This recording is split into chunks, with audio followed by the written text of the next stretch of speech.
Today, the book we are going to discuss is published by Theosophical Society, authored by Besant. The title is AVATARA-S.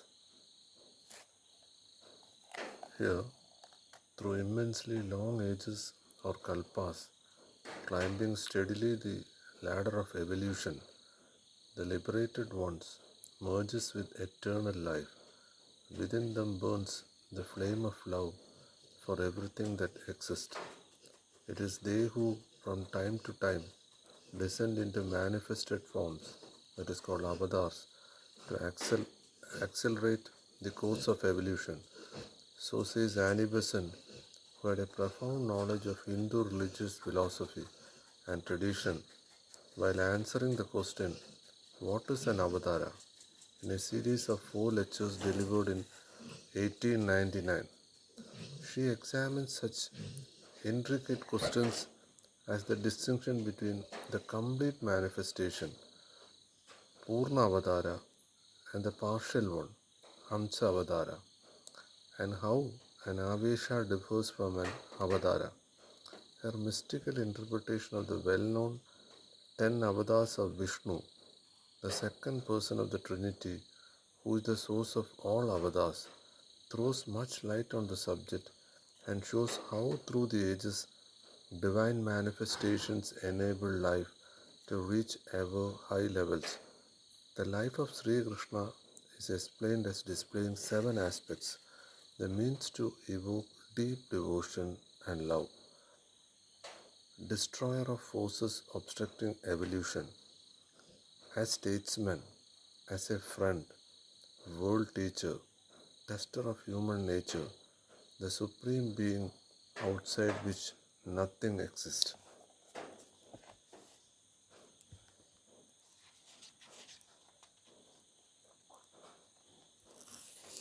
Besant, a period is 1847 to 1933, second president of the Theosophical Society, was described as a diamond soul, for she had many brilliant facts to her character.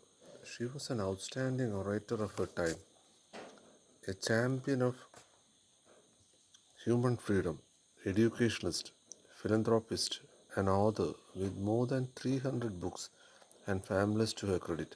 She also guided thousands of men and women all over the world in their spiritual quest. In her earlier days in England, she did remarkable work as a freethinker and Fabian socialist and supported many noble causes including women's suffrage. From 1893, she lived in India and worked indefatigably for the cultural and spiritual renaissance of the country. She organized the Home Rule movement and inspired Indians with a dynamic vision of India's future.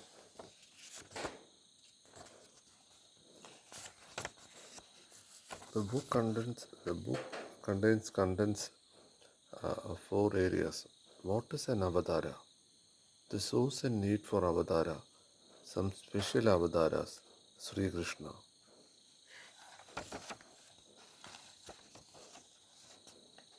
The first lecture, that is, what is an avatara?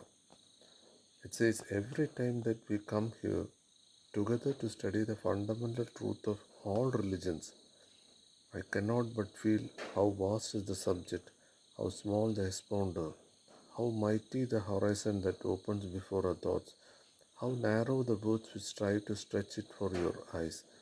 Years after year, we met. Time after time, we strive to fathom some of those great mysteries of life, of the self, which from the only subject really worth of the profound thought of man. All else is passing, all else is transient, all is but the toy of the moment.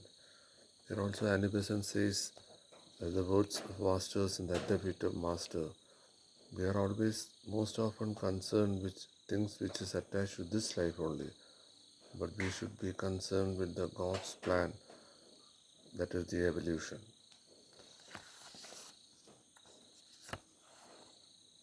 As the ages in which we are passes on from century to century, from millennium to millennium, knowledge becomes dimmer, spiritual insight becomes rarer. Those who repeat far outnumber those who know. and those who speak with clear vision of the spiritual variety are lost amongst the crowds who only hold traditions whose origin they fail to understand. Most often, we are not able to understand the real meaning. Therefore, in religion after religion, when some great teachers have arisen, there have been opposition, clamor, rejection. So, in all religion, these avatars are there. So, they come to us to teach the lesson, or they are the messengers of God.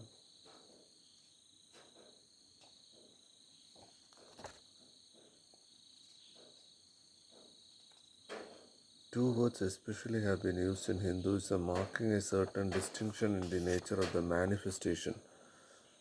One, the word avatara, the other, and the other, the word avesha. Only for a moment we stop on the meaning of the words, important to us because the literal meaning of the words point to the fundamental difference between the two. The word avatar, as you know, has its root passing over with the prefix which is added the ava. You get the idea of descent, one who descended. That is the literal meaning of the word. The other word has its roots which permeating, penetrating, pervading, and you have there the thought of something which is permeated or penetrated. So that while in the one case avatar, there is the thought of a descent from above, from Ishvara to man or animal. In the other, there is rather than the idea of an entity already existing who is influenced, permeated, pervaded by the divine power, specially illumined as it were, and thus we have a kind of intermediate step, if may say, between the divine manifestation in the avatar and in the cosmos.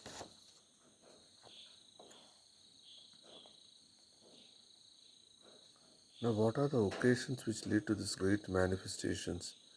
None can speak with mightier authority on this point than he who comes himself as an avatar just before the beginning of our own age. The divine Lord Sri Krishna himself turned to that marvelous poem, the Bhagavad Gita, the 4th chapter, verses 7 and 8. There he tells us what draws him forth to birth into this world in the manifested form of the Supreme.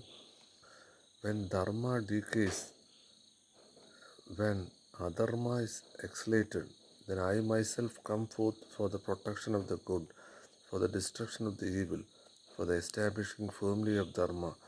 I am born from age to age. So this is something important because wherever dharma fades away, then the avatar comes into existence. This is what he tells us of the coming forth of the avatar.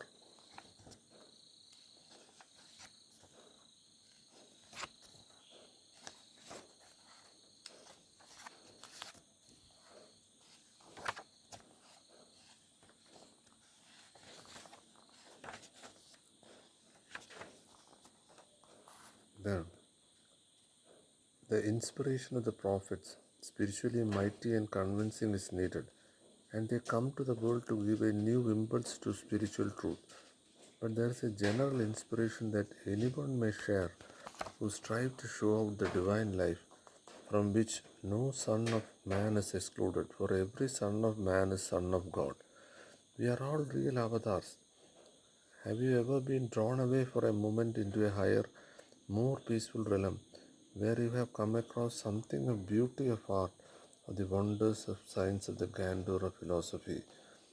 Have you for a time lost sight of the pettiness of earth or trivial troubles of small worries and annoyances and felt yourself lifted into a calmer region, into a light that is not the light of common earth?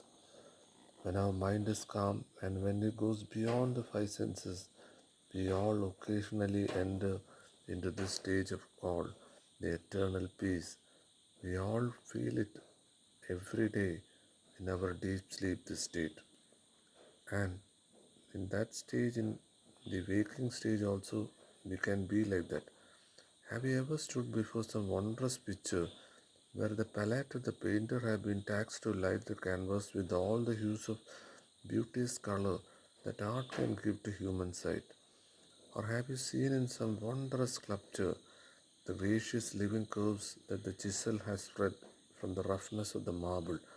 Or have you listened while the divinest spell of music has lifted you to step by step till you seem to hear the Gandharvas, heavenly musicians? Gandharvas, there are books by theosophy, there are gods related to music, plants, mountains, and all. Singing and almost the divine flute is being played and echoing in the lower world. Or have you stood on the mountain peak with snows around you and felt the grandeur of the unmoving nature that shows of God as well as in the human spirit? We all experience it while watching certain pictures, sculptures, a sunrise, sunset, mountain. If you have known any of these peaceful spots in life's desert, then you know how all pervading is inspiration, how wondrous the beauty and power of God show forth in man and the world. And you know, if you never knew it before, the truth of great proclamation of Sri Krishna and beloved, whatever is royal, good, beautiful, and mighty, understand though to go forth from my splendor. It is from Bhagavad Gita, chapter 10:41.